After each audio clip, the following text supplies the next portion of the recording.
What's going on YouTube? So I really want to apologize first of all about the cramped situation here, so it's kind of hard to see, but I'm going to try my best to film this short clip.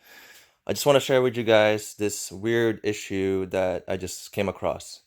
So all of a sudden, my turn signals, my mirrors, as well as the fuel door cap, as well as my radio, all stopped working at the same time, as well as the cigarette lighter as well. So I just want to let you guys know that all those things are controlled by one fuse, which is fuse number, if I can reach in here,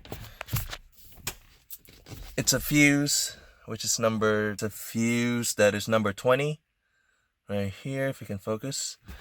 And it's located on the passenger side fuse kind of compartment. There's quite a few fuse compartments in this car, on the driver's side and the passenger side, as well as the frunk. So I looked into the driver's side first. I didn't see anything. So I looked in the passenger side and I saw the blown fuse. As you can see, is blown, snapped right there. So let's go ahead and go into the toolkit. So we're going to the toolkit. Hopefully this is not too dark. I have a number 20 here, Ferrari toolkit. So thanks whoever replaced this or whoever never used it. This one is a good one. It's not snapped. So as you can see, it's still whole. So I'm gonna use that. I'm gonna put the broken one in here just so I can replace it in the future and remind myself. And I'm gonna go replace that now and see if everything works after this. So I'm really hoping after this fix that it should fix all these issues, because it's very annoying.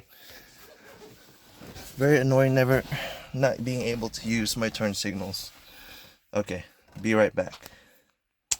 Alright, so I put the new fuse on this location right here. The broken one was in this location here. So once again, I reiterate, it controls the radio, turn signals, side mirror controls, the motors, the fuel door flap, the cover. Yeah, so all those things are controlled by this fuse in the passenger side compartment. So once I do that, I'm gonna go start the car now. Just turn it on just to see. So it's all blinking. So now I have turn signals again. So let's see if the radio works now. Or the radio works now. So it's all that caused by that small fuse, which is crazy. So my fuel door flap is also working and it's open now. So yeah, for the people that don't know, just in case you're looking for this information, I had to look it up, and luckily a few people mentioned it, but that the wiring diagram to look into it, and yeah, it was successful. Then I was able to fix it myself. I didn't have to bring it to a shop to get it diagnosed or whatever. Alright, so just a really short video. Just wanted to reference this issue just in case anyone is curious or anyone is going through the same thing. Thank you guys for watching. I'll see you guys on the next one.